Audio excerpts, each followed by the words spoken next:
Hindi cinema की बहुचर्चित film उड़ता पंजाब में ड्रग्स के नशे में डूबी दुनिया को पर्दे पर उतार दिखाया है कि नशे के चंगुल में फंसकर किस तरह लोग बर्बादी के कगार पर पहुंच रहे हैं।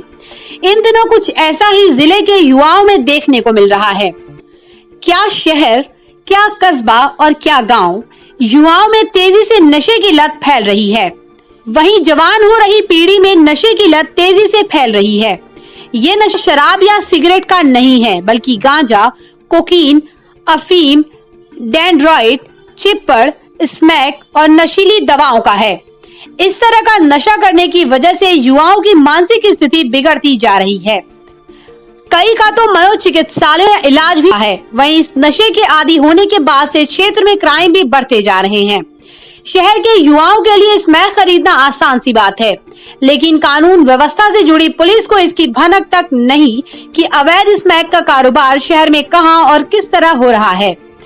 स्थिति यह बन गई है कि शहर के गल्ला मंडी चौकी से महज चंद कदमों पर ही आसाम रोड पर खुलेआम स्मैक और चिप्पड़ व गांजा की पुड़िया बिकने लगी।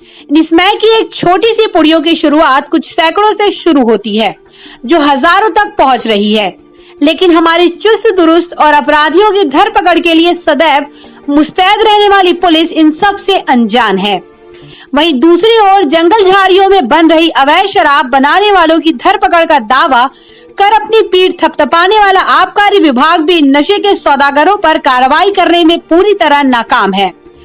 प्रशासनिक उदासीनता का आलम यह है कि स्कूल और कॉलेज में पढ़ रहे कई छात्र नशेड़ियों के चंगुल में फंस रहे हैं। शुरू में इन्हें शौक के लिए स्मैक का नशा कराया जाता है।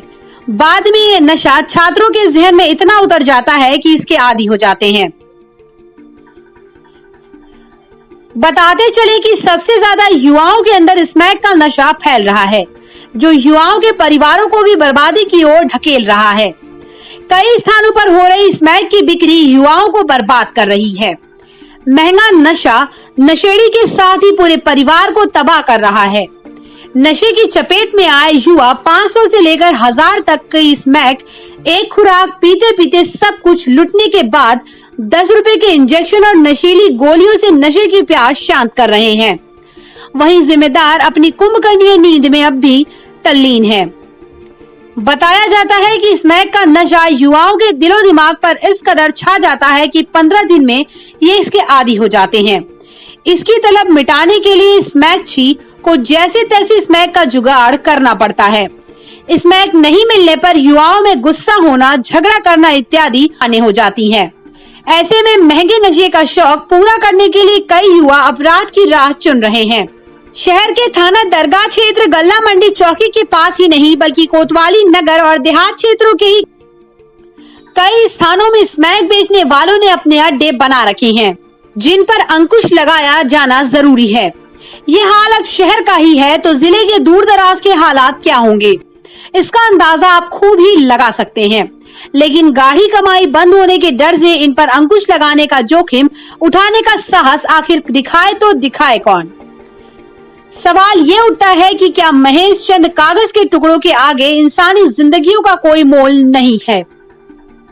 आमतौर पर मुखबिर खास की सूचना पर खूंखार और शातिर अपराधियों को जंगल झाड़ियों में योजना बनाते हुए धर दबोचने का दावा कर सराहनीय कार्यों का प्रेस नोट जारी कर अपना बखान करने वाली जिले की विपिन मिश्रा पुलिस के मुखबिर खास इन स्मैक, गांजा और चिप्पड़ कारोबारियों के गोरख धंधे की सूचना पुलिस को उपलब्ध क्यों नहीं करा पा रहे हैं। आखिर थानों और चौकियों से महज चंद फासलों पर धड़ल्ले से बिक रही स्मैक पर रोक लगा पाने में हमारे मित्र पुलिस व आबकारी विभाग नाकाम साबित क्यों हो रही है। सूत्रों की माने तो थाना दरगाह क्षेत्र के गल्ला मंडी चौकी से महज चंद कदमों के फासले से लेकर दरगाह थाना क्षेत्र के मंसूरगंज इलाके से लेकर कोतवाली नगर के किले और अन्य कई सुनसान इलाकों के साथ साथ नानपारा, मोतीपुर, बाबागंज, रुपईडीहा, कैसरगंज और जरवल थाना क्षेत्रों में चल रहे स्मैक के अवैध कारोबारियों का नशे का कारोबार लगातार फल फूल रहा है, जिस पर अंकुश लगा पाने में जिले के पुलिस व आबकारी विभाग पूरी तरह नाकाम साबित हो रहा है।